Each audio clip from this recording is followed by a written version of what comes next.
How y'all doing? Welcome to the Blue Chip Podcast by fans for fans. It's your host Cody Potter. Doing a little college breakdown today. Going to do this a little bit different, man. So I do a lot of things for the Commanders. That's really what I do. That's my team. That's kind of how I scout. That's the players that I look for. So instead of just doing a complete college breakdown today, because I take a ton of notes, man. It makes it for a really, really long pod. I'm gonna highlight two games. Two of the games that I watched this weekend. Lots of Commander scouts at the game. That's why I'm doing it this way. A&M Notre Dame. Three contingents from the Commanders at the A&M Notre Dame game.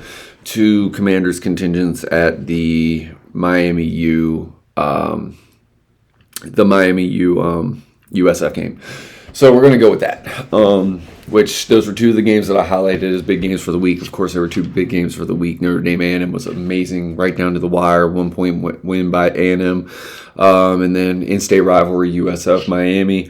Tons of prospects, tons of speed, dynamic ability, and things like that. Those are things that I think are really sticking out in the weaknesses for the Commanders moving forward. We're year two. They're year two of their build. Adam Peters has done a great job bringing in veterans and things like that. I think the team is competing. They've punched above their weight class so far, but there is a lack of explosive ability. Not only that, you could tell that they are wanting to set a precedent on size just to complement the explosive ability. It's a little bit easier to find size in free agency and through veteran leadership than it is to find explosive, true dynamic playmakers. Man, if you're fast and you're big and you're explosive, you don't become available unless there's a real lack in some aspect of your game that's really important and critical to performing on a football field. So that's why players like that, it's very rare to see Jalen Waddles and just dynamic speed, Tyreek Hills, and when they do go, they're going for a premium. So, that's why these players don't get moved a lot. Plus, when you're looking for dynamic playmakers, you want them to be young. You want them to be cheaper on that first, rookie deal contract, things like that. That's how you really maximize the value. Speedsters kind of tend to fall off around the age of 30. So, again, you want that early age, you want the premium, value. So, again, we know the holes that the Commanders have on their roster. You can't fix everything in 2 years. Adam Peters has done a really good job. Dan Quinn has done a great job developing with the amount of draft picks and things like that. The key focus, they've improved the defensive back position, I think, exponentially. Even though you look at the Green Bay game and it was kind of rough, you still see the improvement there. From coming from Emmanuel Forbes St. Juice to Mikey Samerstill, Trey Amos, everybody can say whatever about Marshawn Lattimore, man, but, there's a physical element to his game that, I think teams are missing. Everybody always sees the cornerback getting burnt, but they don't really see when the receiver's pushing off because the ball, the camera's not always there in that angle in time. But when you go back and watch the All-22 and you see the separations being gained, it's either schematically from the system where they're lining guys in motion, he's running across the field and chase them, it's a 5-yard out. That's the defense is going to give 5 yards on a play like that in the middle of the field because they're bracketing to not give up a play over the top. Things like that, it's systematic, So you see him getting popped for 5 yards a pop, but when you see that it's a player in motion and it's early and it's system based, whatever, dude, you can't really cover certain things like that. But he's not giving up a play over the top. That's what matters.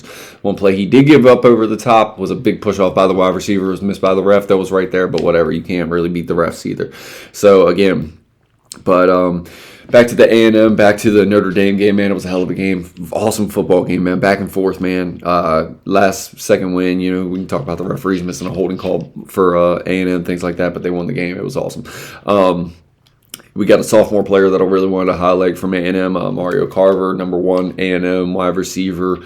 This guy's not draft eligible this year, man, but he is a dynamic playmaker, man. Over 200 yards receiving in the game, 7 catches.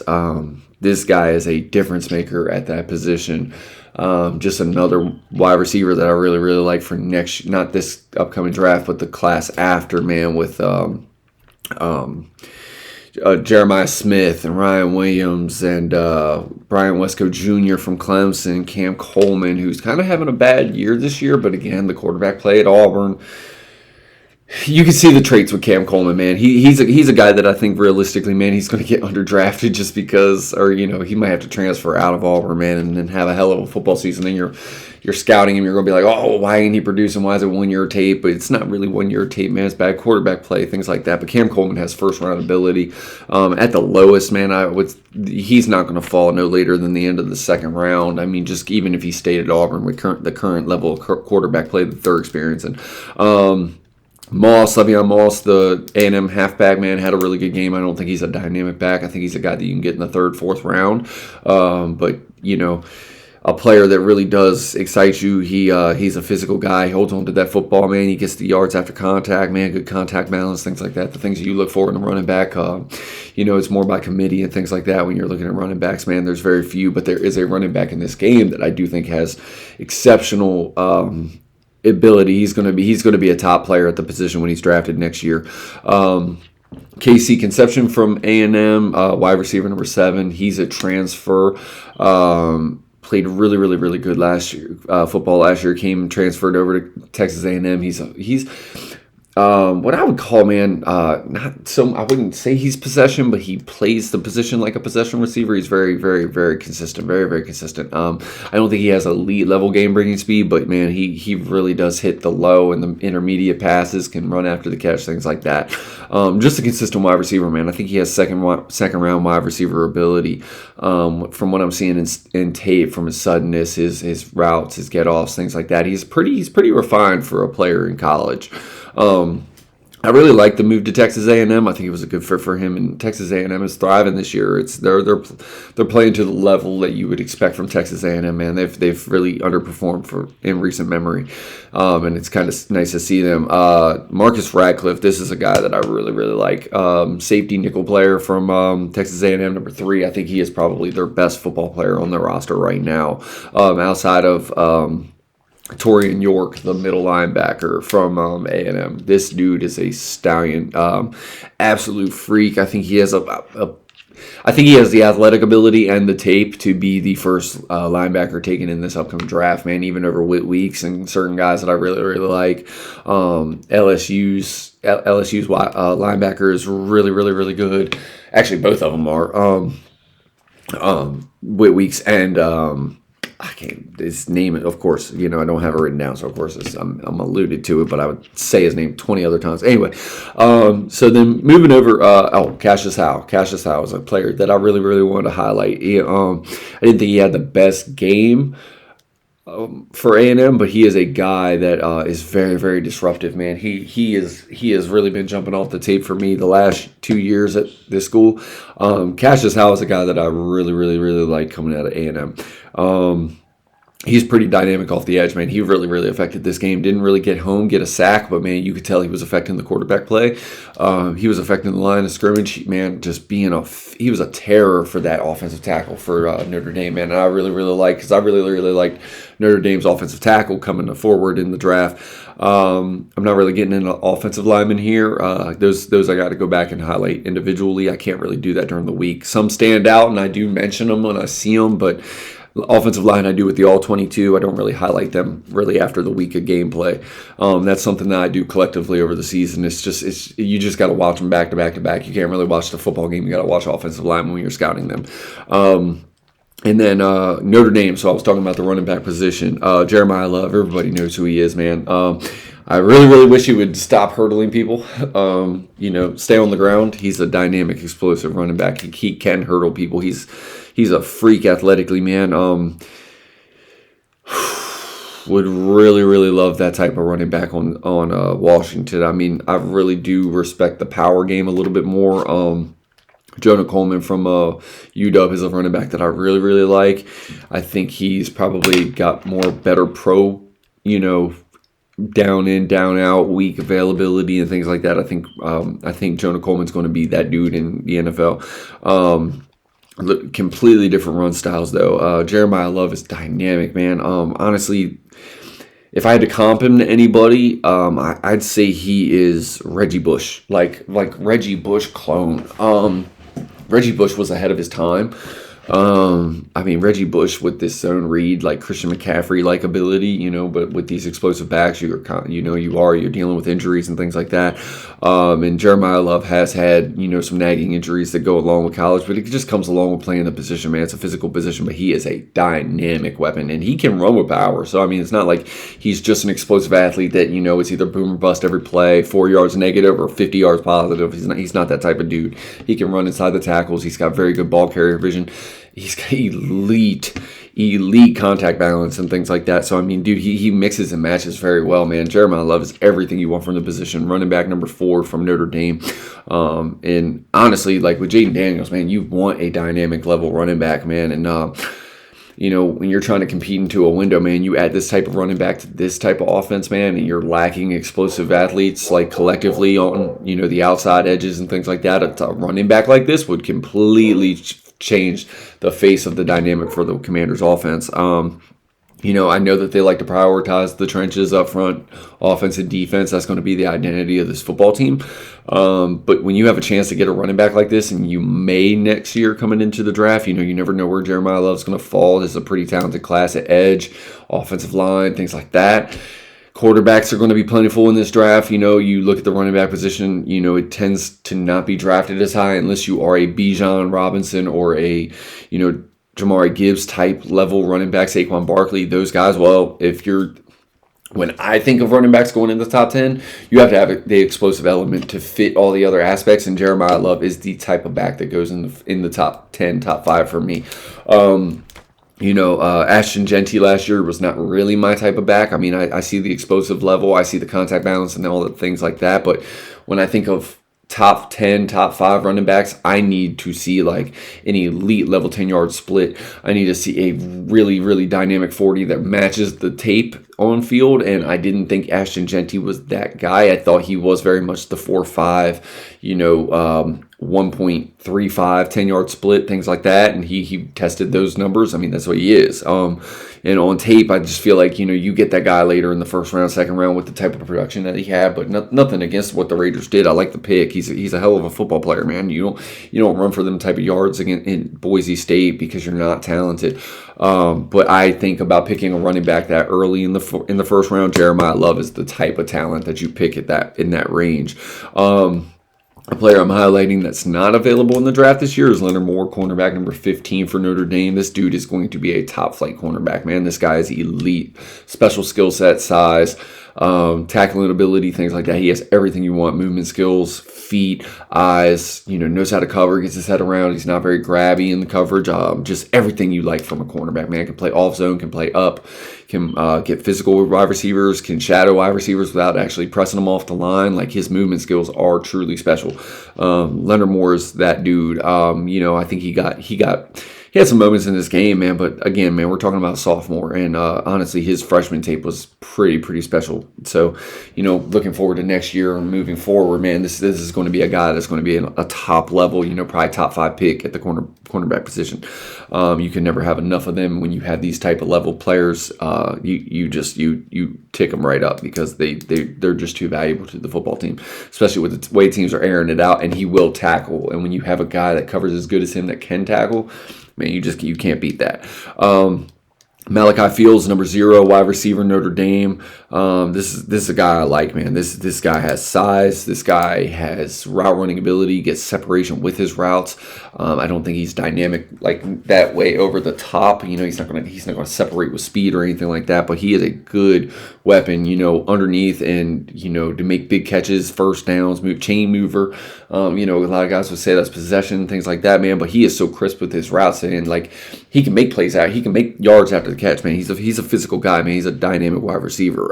Just because he doesn't have the elite over the top explosive ability doesn't mean he can't win over the top.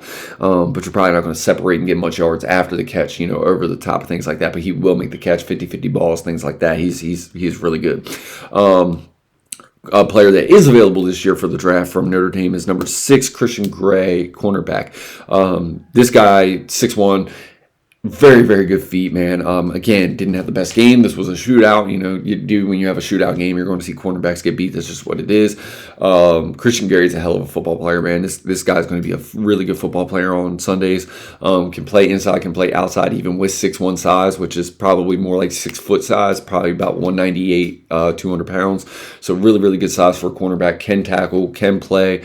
Pretty smart football player. He's got everything that you want. I didn't think this was his best game, but he plays. He is impactful, man. He just knows where the ball is going to be. He locks down his side, and he does everything you want from a cornerback position, man. And honestly, for the way that the game was going, man, I thought he made plays that you don't really see on tape where the ball goes somewhere else because he was right there shadowing. And he would have made a hell of a play if the ball hadn't came his way. And those are what you're looking for when you're scouting. So, you know, just because the ball wasn't going at him and the play was being made elsewhere doesn't mean that you didn't see him like shadowing very, very well or locking down a cornerback to where if the ball had came his way, he probably would have made a play on that football and completely changed the dynamic of the game. And that's the things you look for when you're scouting these players. And then over to the Miami USF game. I've watched USF a couple times already this season, man. They've had some pretty big matchups, at least for me. You know, the Florida matchups, things like that, in-state rivalries, and then they were part of the Week Zeros slate. You know, their quarterback is playing really, really good football, man. He's a couple years away from making a name for himself. Hopefully, he doesn't transfer. I'd like to see USF, you know, compete and him be that guy there. But what I have noticed from USF, man, consistent players for me. I got 4 of them. Number 2, wide receiver, USF, Chaz Nimrod. He is available for the draft this year. He's probably going to be anywhere from like the 5th, 6th round to maybe even as high as late 3rd. He is a pretty good, pretty refined football player, man. He runs good routes, gets separation at the top of his routes. He can make plays over the top. He can make plays deep down the field. Can make catches through contact. He's everything you want from a football player, man. Honestly, really good senior tape that I'm seeing from him at USF this year, man. When USF needs a play down the field, when the quarterback is throwing within rhythm and things like that, man, he makes the plays for him. Is a very, very reliable target, man. I think he's a guy that can have an impact on a roster as a mid-round player. Really, really liked what I've seen from number 2, Chaz Nimrod from USF. Mac Harris, linebacker, number 24. This dude is going to be playing on Sundays. This guy probably makes a name for himself on special teams just because he's, you know, not coming out of the Alabamas, out of the, you know, Georgias, the Miami U's and things like that. But, dude, Mac Harris is a good linebacker. This guy is going to be making plays on Sundays for a football team. You're probably talking about somebody who's going to show up in the 5th, 6th round just because, you know, but dude, when you watch this guy on film, man, he's got the measurables, he's got the speed, he's got the closing ability, he's got the awareness to make plays on Sunday.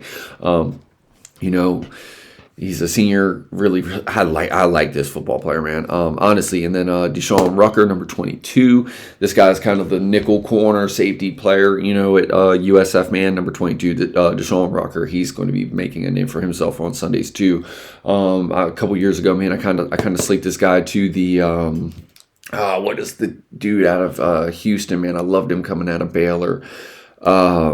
Anyway, it doesn't really matter. Dude, I had a high grade on that guy, man, and Deshaun Rucker plays a little bit in that regard.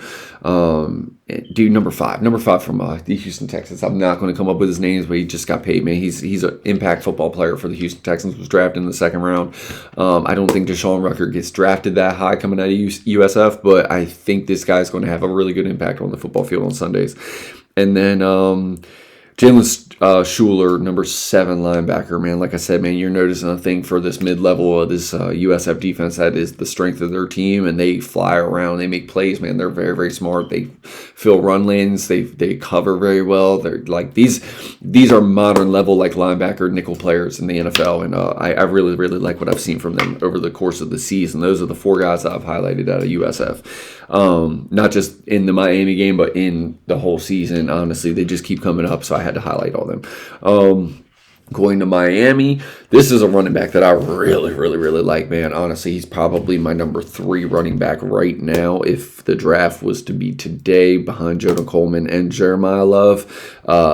Mark Fletcher, junior running back out of Miami U, number 4. This dude has size, man. This guy is contact balance, very, very good vision, patient running back. I mean, this is the complete package of a running back. he's not going to be the guy that gets drafted number one overall from the running back. He's not going to be the top pick running at the position, in the top 10, top 15. But this is a guy that could go anywhere from late first to, the disparity is, pick your preference. What are you looking for from the running back position? It's almost like the wide receiver position is what fits your scheme best.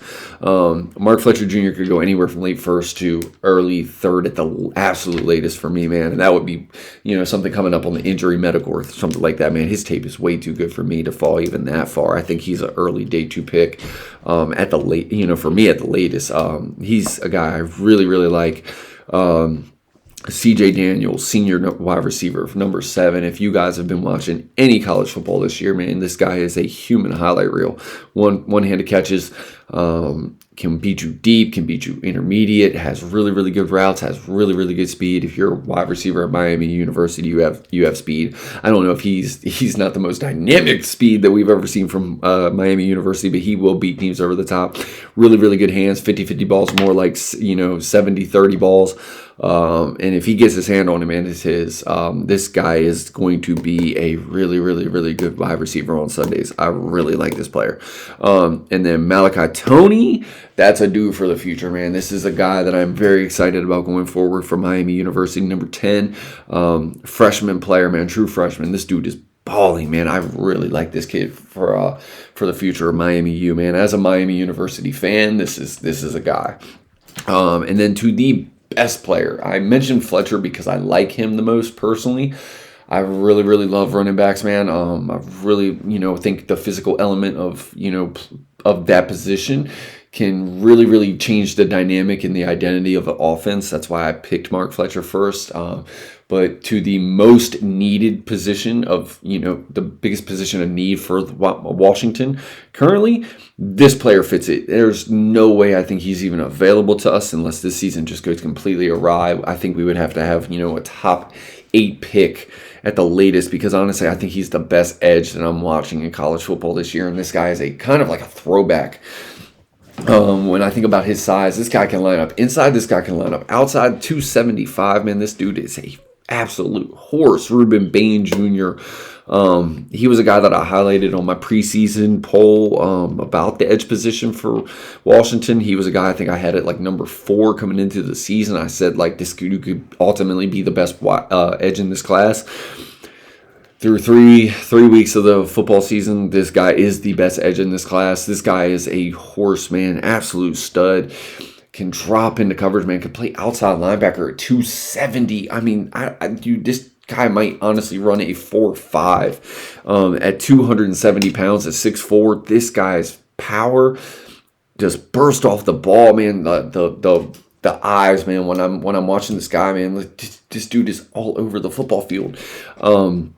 You can line this guy up at outside linebacker at 270 pounds, and I think he could play the position, and not even like the old school, like 260-pound interior linebackers, from like the 1995s. Like, this dude is a absolute throwback at edge for his size, but then you add in like the modern day like explosive ability and just like the instinctual ability that I see from this guy on the field, man. This guy is a premier player in this draft. Honestly, there's no way he's available. If he was available to Washington, dude, like you run that pick and you don't even think twice about it, because he is a yesteryear build at the edge position, but he is a modern day athlete, and just, man, dude, like everything you want from an edge position is Ruben Bain Jr. He is a guy that I'm super, super excited about. I mean, honestly, as much excitement as I had, I probably should have just mentioned him first because nobody ever listens this far into a pod, but who cares? But just Ruben Bain Jr., man, he is a guy that is just rocked up. He is everything you want from the edge position.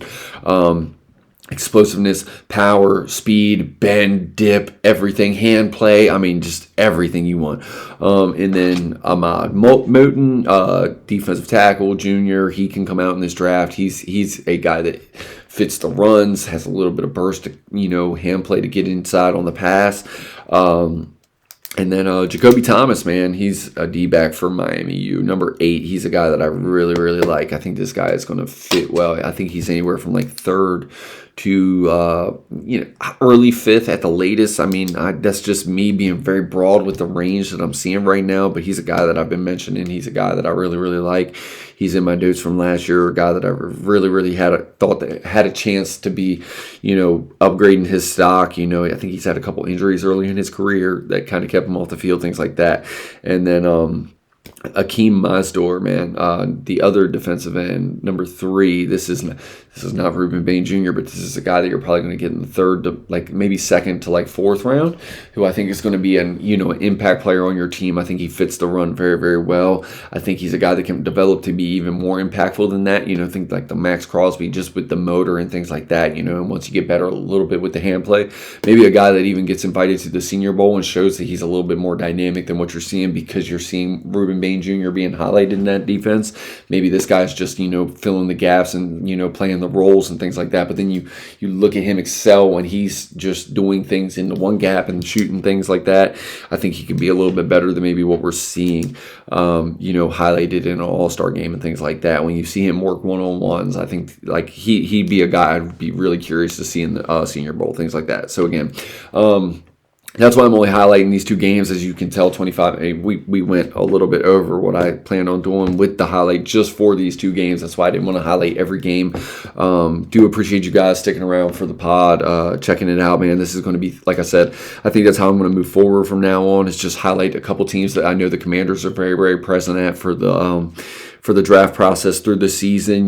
Where are the scouts going for the Commanders? What are they looking at? The positions of weakness for this team going forward, where they fit, as far as the weaknesses on this team and things like that. So again, I thank you guys for checking out the Blue Chip Podcast. Bye, fans, for fans. It's your host, Cody Potter. Have a blessed day. Peace.